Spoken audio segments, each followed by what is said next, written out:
Boa tarde, gente. Então, hoje já é domingo, né? Ontem eu fiz o primeiro vídeo aí de tudo que aconteceu aqui comigo com o Gordo. Na verdade, eu vou concluir esse vídeo falando tudo o que aconteceu com o Gordo, porque a minha história já é outra. Então, mas vamos lá. Ontem eu terminei o vídeo falando do que ele foi entubado, né? Então, ali foi que começou o meu sofrimento. Foi exatamente a partir daquele dia.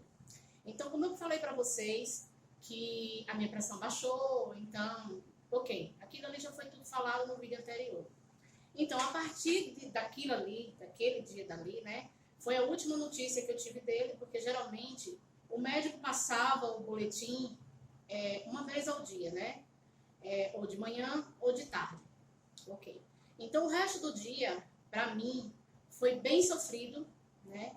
Eu acho que, gente, com 52 anos de idade, eu já passei muita coisa pela minha vida, muita. Coisa boa, coisa ruim, né? Mas eu nunca tinha passado nada parecido. É complicado. Você conviver com a pessoa praticamente quase 30 anos e do nada a pessoa evaporou. É o que a gente pode dizer, evaporou. Para não dizer, a penúltima vez que eu falei com ele, sem ser chamada de vídeo pessoalmente, foi o dia que ele saiu por aquela porta para ir para a emergência. Então, vamos lá. Então, no resto do dia, eu fiquei falando para as pessoas, né, comunicando aos familiares dele, aos meus familiares.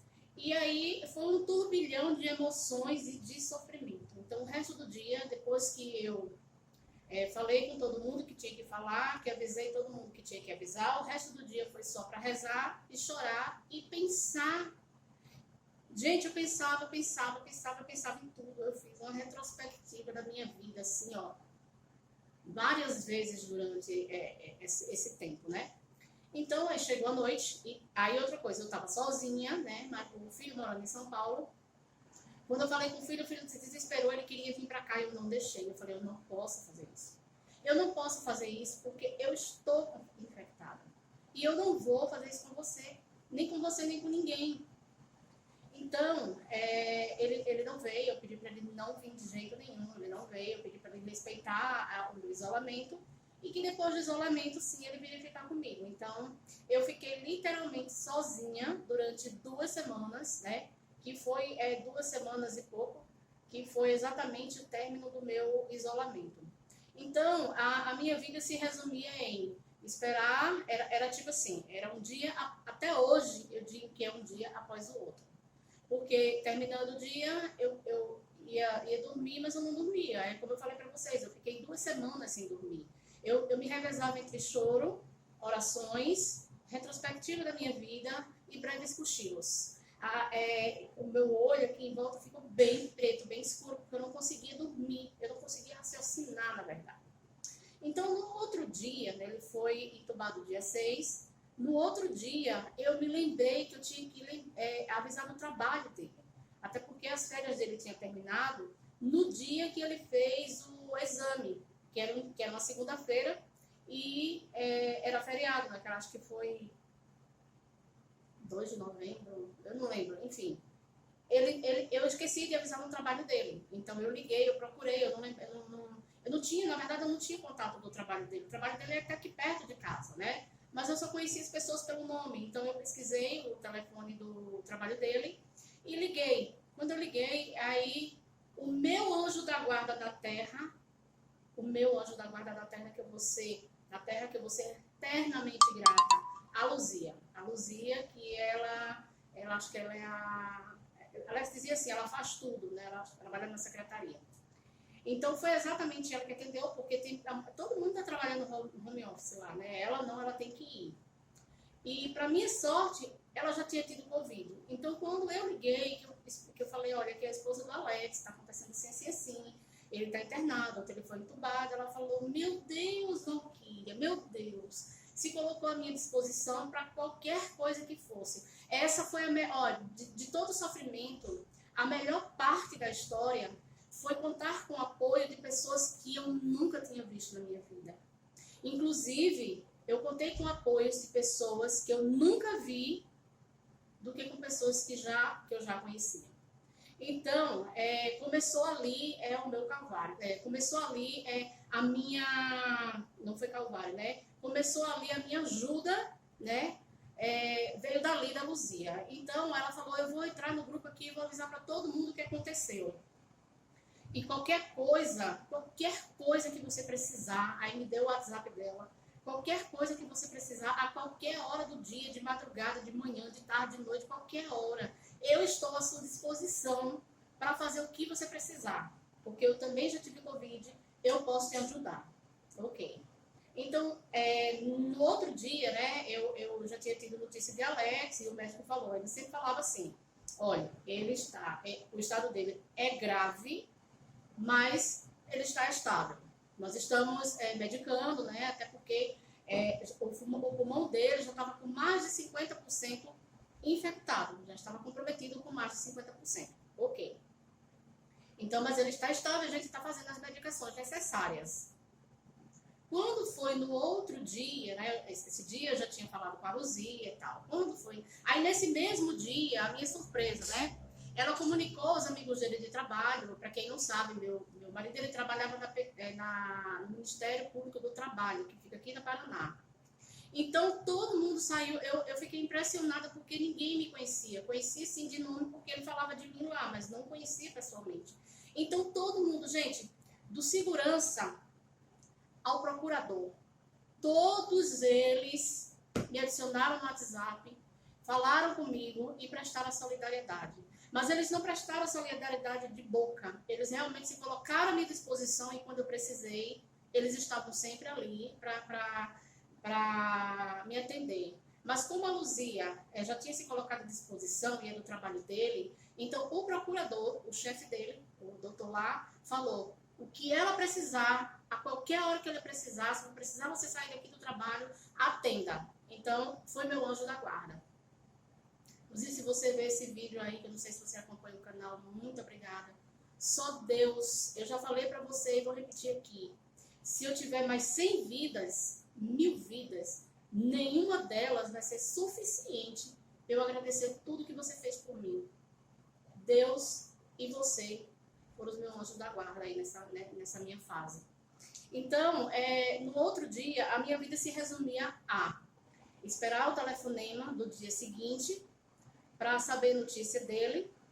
E essa notícia eu esperava muito ansiosa, muito angustiada. E eu alternava os meus dias entre choro e reza. Eu me ajoelhei várias vezes ali no meio daquelas...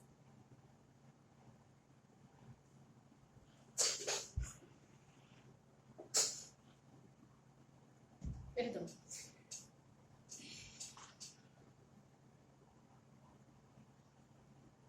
Eu me ajoelhei várias vezes no meio daquela sala ali,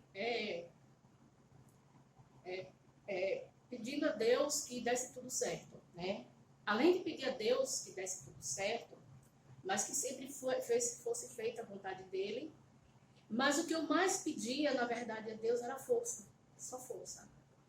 Eu falava, Deus, me dê força para tudo que vier, que a única coisa que eu vou precisar agora no momento de que eu estou sozinha, eu não podia sair, eu não podia fazer nada. Tem um mercadinho aqui do lado, gente, na esquina da minha casa, mas nem aqui no mercadinho para comprar pão eu não podia ir. Eu não podia sair. Eu podia, né? Eu podia, a hora que eu quisesse. Pegar o ônibus, fazer o que eu quisesse. Mas e a minha consciência, né?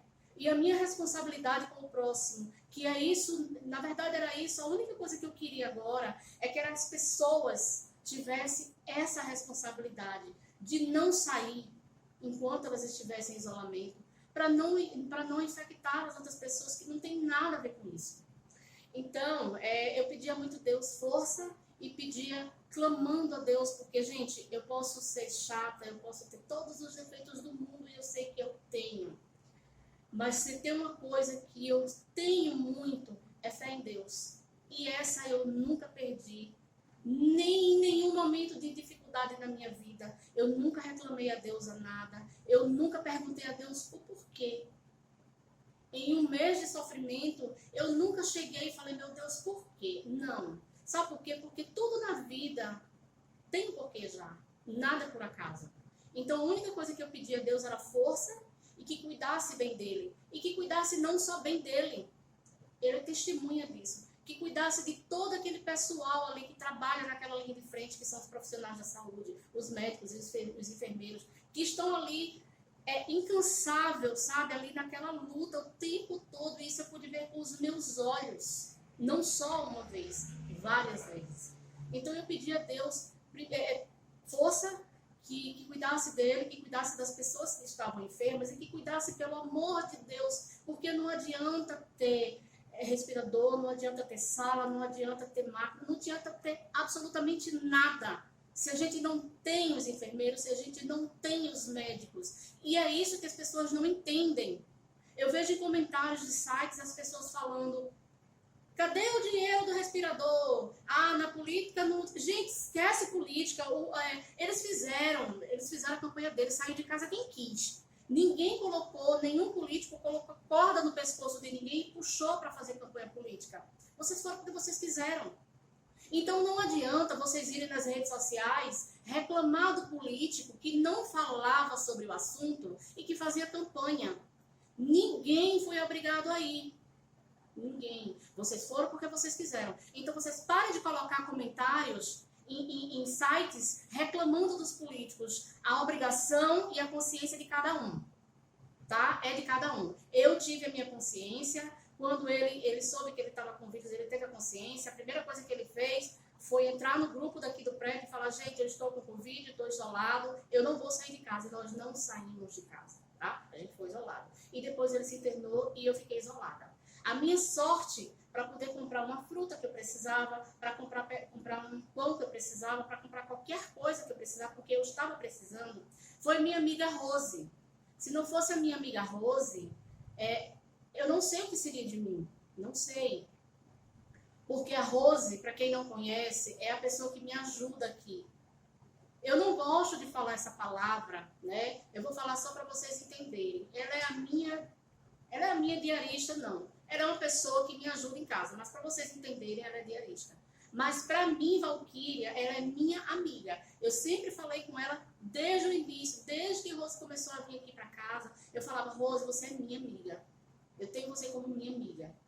Então, a minha sorte foi ela, porque ela, como vem 2 vezes na semana em outro apartamento aqui, ela ficava mandando, quando soube, ela ficava mandando mensagem: Valquíria, você está precisando de alguma coisa? Amanhã eu estou aí no prédio. Então, geralmente eu precisava, eu fazia uma listinha, eu deixava do lado de fora do móvel que tem aqui na minha porta, ela pegava, ela comprava, ela trazia, deixava ali. E ela foi o meu segundo anjo da guarda. Tudo que eu precisei fazer durante o isolamento, nessa parte, ela fez por mim. Rose, se você veio a esse vídeo, muito obrigado.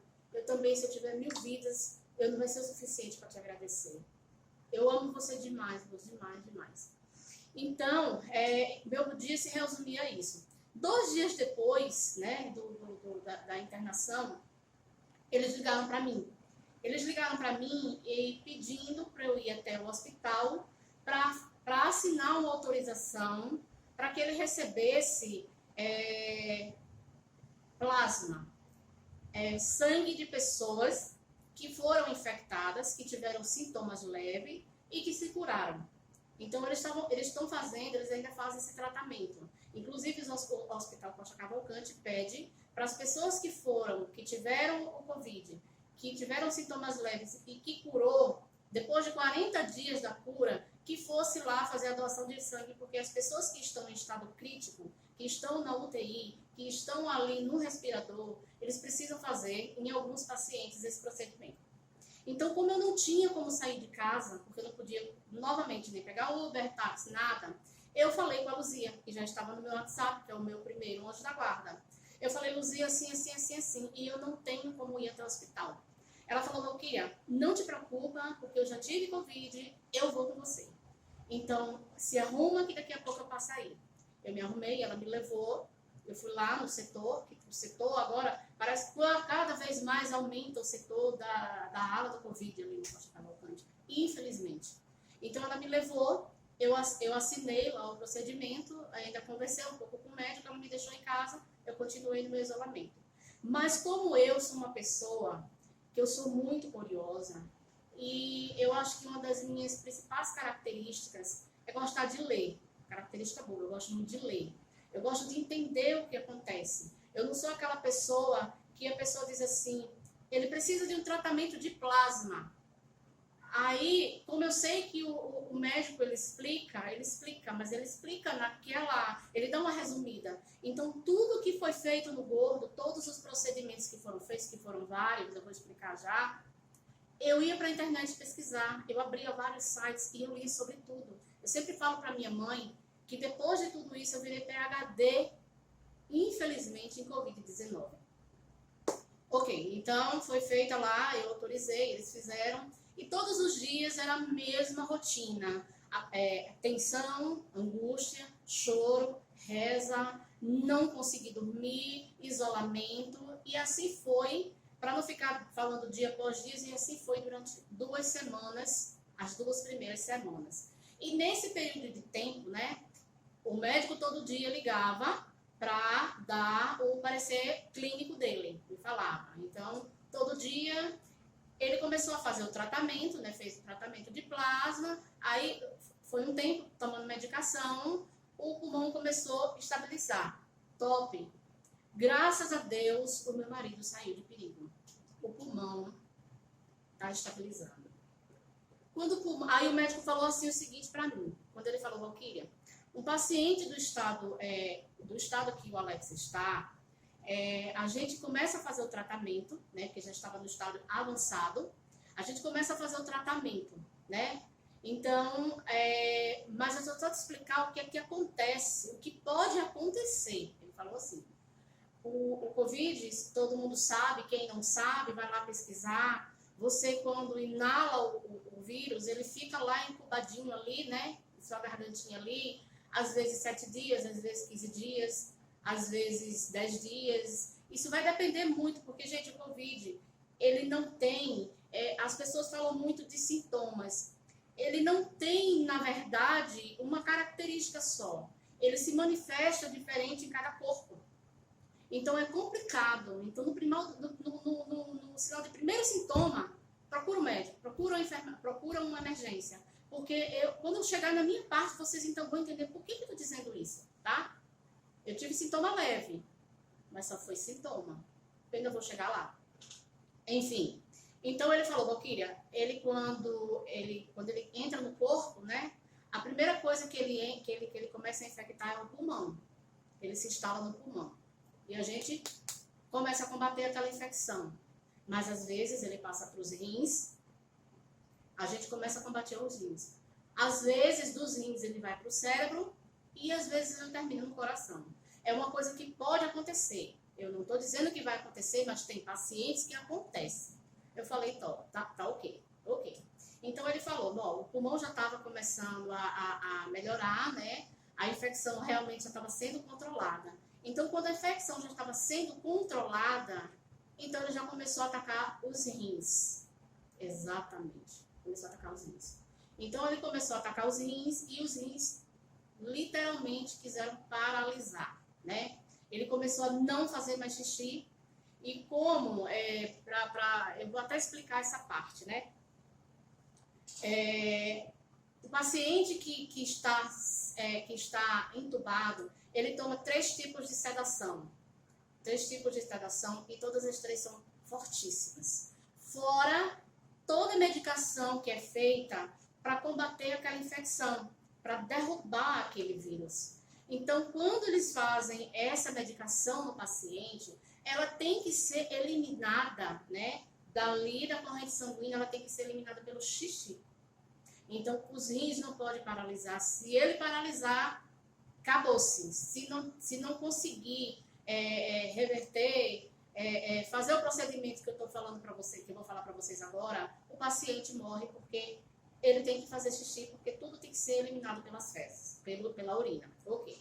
Então, o médico ligou para mim para dar o parecer, falou que a infecção tinha chegado nos rins e que ele precisava que eu fosse lá no hospital para autorizar uma colocada de catéter nos rins. E que a partir daquele dia Além disso, eu tinha que autorizar a hemodiálise. Eu tinha que autorizar a hemodiálise nele diária, né? Isso foi poucos dias depois, gente. 4, 5 dias depois que ele tinha estado internado. Aí ele falou, além de fazer hemodiálise, eu tinha que autorizar também o catéter. Então, novamente, eu chamei a Luzia veio, me pegou, me levou no hospital. Eu assinei a autorização para os 2 procedimentos.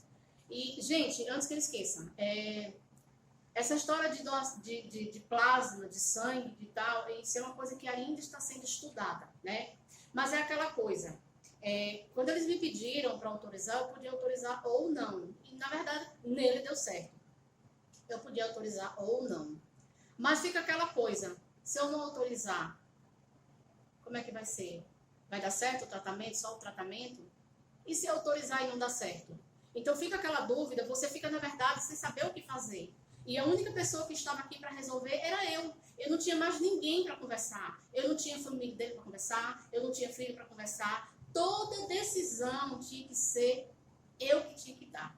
Todas as decisões. Graças a Deus, eu acabei tomando as decisões certas. Porque aquele tratamento concluiu. Mas, infelizmente, como ele já estava num estágio avançado lá, e o problema de Alex é que, primeiro que ele já estava com imunidade baixa, porque ele não queria comer, como eu falei no vídeo anterior, né?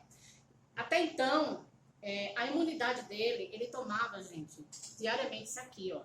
Tá até aqui, que eu tô dando ao meu filho, né? Ele tá tomando todo dia.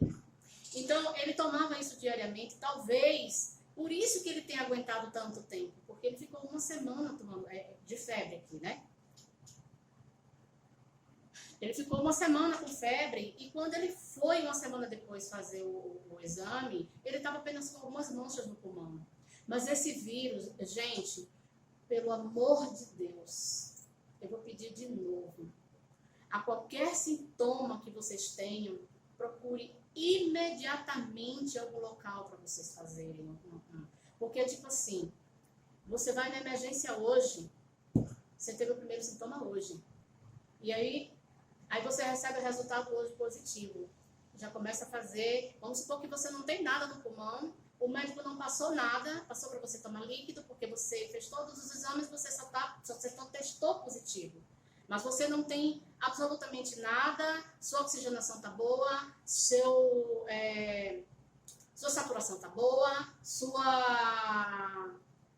seu pulmão está bom, você fez tomografia, você não tem nada, mas você testou positivo. Mas fica alerta, depois disso, aos sinais, aos sintomas. Por quê? Porque às vezes, foi o que aconteceu comigo, que depois eu falo. Ele fica ali 2, 3 dias e positivo ali, você não tem nada. E em 2 dias, um dia, você pode ter 25% do pulmão comprometido, você pode ter 5%, você pode ter 10%, você pode ter 20%. Ele é assim, esse vírus ele se manifesta assim, ele se manifesta rápido, é muito rápido. Não é uma coisa que, daqui uma semana você vai ter uma coisa, não.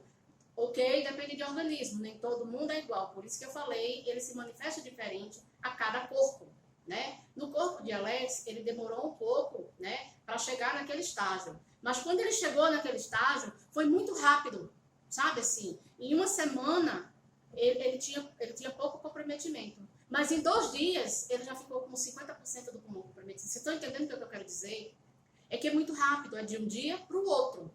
Exatamente do jeito que eu estou falando para vocês. E foi o que aconteceu comigo, mas não nesse estágio. Então, seguinte.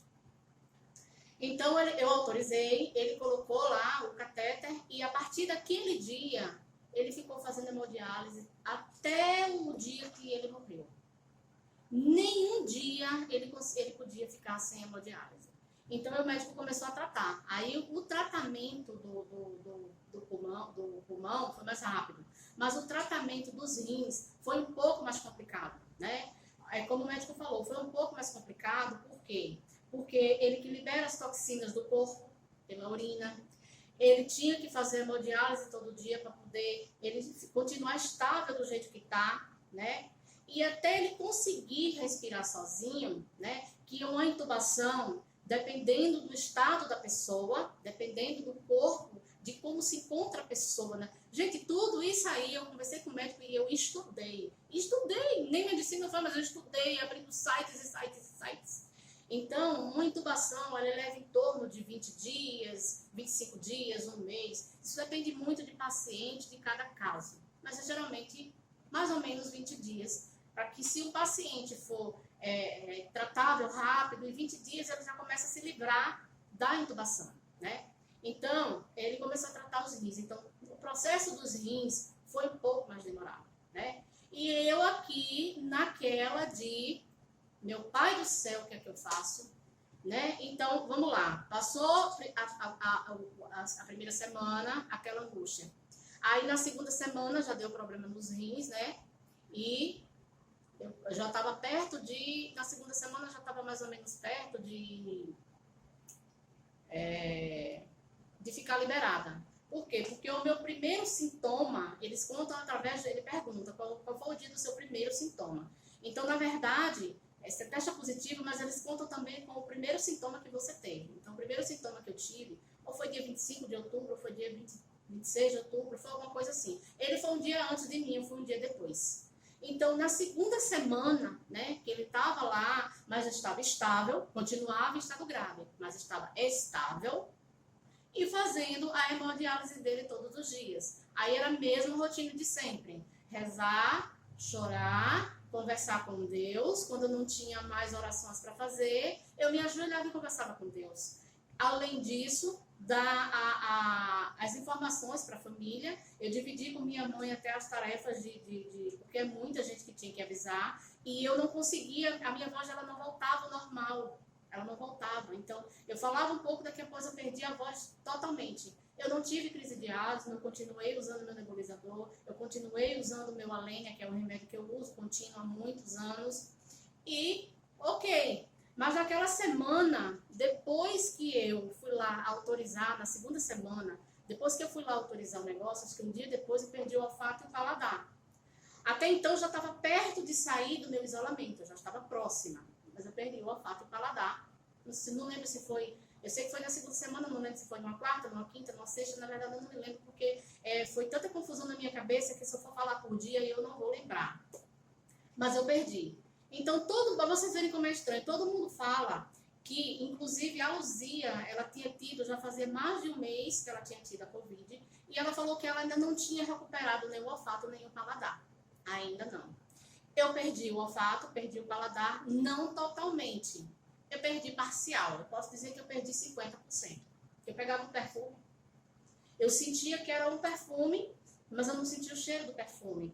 Eu comia, eu sabia que era doce, eu sabia que era salgada, mas eu não sabia qual era o sabor. Então, 2 dias depois, voltou tudo ao normal. Tem gente que passa meses para voltar ao normal. No meu caso, 2 dias depois, eu voltei ao normal. Ok. Continuou aquela rotina diariamente, e qualquer coisa que eu precisasse, eu tinha lá o apoio familiar. Nesse meio tempo, dá uma coceira no meu nariz às vezes, eu mexi no meu nariz, pronto.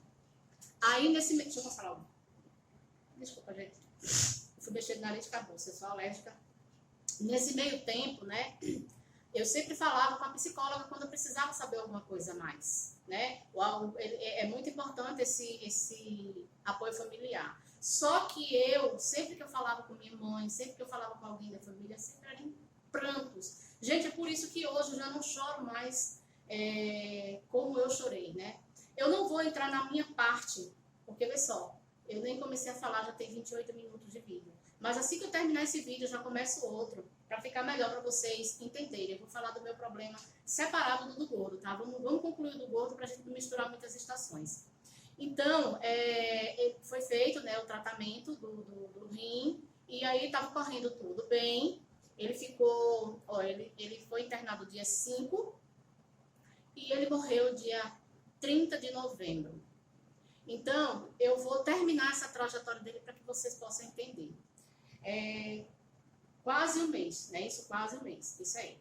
Então, gente, quando ele estava controlando os rins, né? Controlou, na verdade, os rins, mas ele precisava continuar fazendo hemodiálise, porque devagarinho controlou o pulmão, controlou a infecção do rim. Beleza, maravilha. Se eu pudesse, eu teria salvado fogos. Meu marido agora está fora de perigo, né? Agora é só se recuperar, porque eu sabia que quando ele se livrasse da intubação, ele iria sair da UTI do Covid e iria para outra UTI normal para terminar de se recuperar. Quando ele terminasse de se recuperar, aí ia começar a fisioterapia do pulmão, a fisioterapia do corpo, a fisioterapia de um monte de coisas que ele fosse precisar.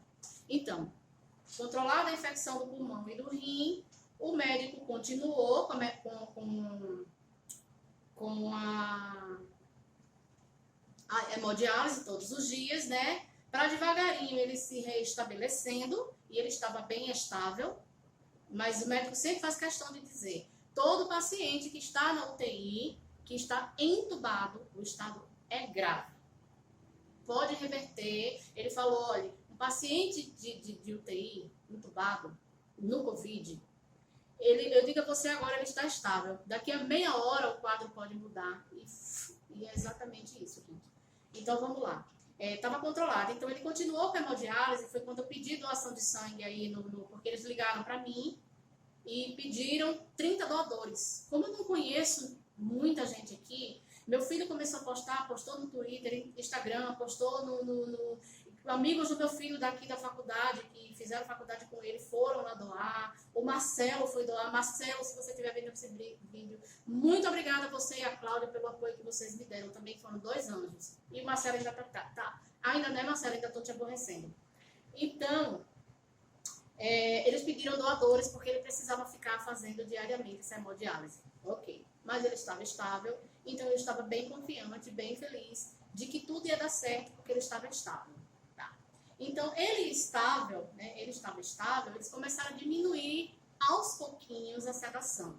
Aí, um belo dia, já na 3ª semana, né, a médica falou comigo, a médica às vezes era o médico, Dr. German é um santo, senhor é demais, viu, Dr. German? Muito obrigada por tudo, Dr. German é maravilhoso. Então, nesse dia, às vezes, quando ele tinha que atender em outro hospital alguma coisa, era outra, ele revezava entre ele e a doutora, agora eu não sei dizer o nome da doutora. Ela ligou para mim dizendo o parecer clínico dele e me disse que ele estava bem estável, estava estável e que a partir daquele dia eles iam começar a tirar a sedação dele. Aí ela me explicou que a sedação é feita com 3 drogas diferentes e tem que ser retirada devagar do paciente, não pode retirar de uma vez. Tem que ser tirada gradualmente, tira a primeira, espera 1, 2 dias, tira a segunda, espera um pouco. Quando chegar na 3ª, ele fica levemente sonolento, não é sedado, ele fica sonolento. Então ela falou, nós começamos a tirar a sedação dele, ele começou a receber alimento por sonda, e então, dona Valquíria, agora, quando ele passar por esse processo, a gente vai deixar ele levemente sonolento, e aí ele vai acordar sozinho, ele vai acordar só, tá? Então, quando ele acordar, aí sim nós vamos verificar como é que está a respiração dele, né? A oxigenação dele, na verdade. Nós vamos ver como é que está a oxigenação dele para que a gente possa tirar a intubação. Então, depois a gente vai colocar o catéter, né, gente? Gente, eu não sei falar o nome direito não, mas acho que é traqueoscomia, alguma coisa assim. Que tem que receber oxigênio pela traqueia, né? Aí faz um corte aqui na garganta. Eu também estudei sobre isso tudo, inclusive com imagens. Então ela falou, então a gente vai tirar devagarinho a sedação, e aí quando chegar no estágio sonolento, apenas sonolento, ele vai acordar só, a gente vai verificar a saturação dele e tal, e aí nós retiramos a intubação e colocamos lá o catéter aqui, né? Ok. Então, vamos aguardar. A gente ficou aguardando esses dias, tirou a primeira sedação, tirou a segunda sedação. Todos os dias eu já estava bem animada, já estava bem feliz, porque finalmente meu marido tinha se livrado daquela infecção, né? Tinha se livrado daquela infecção. Ok.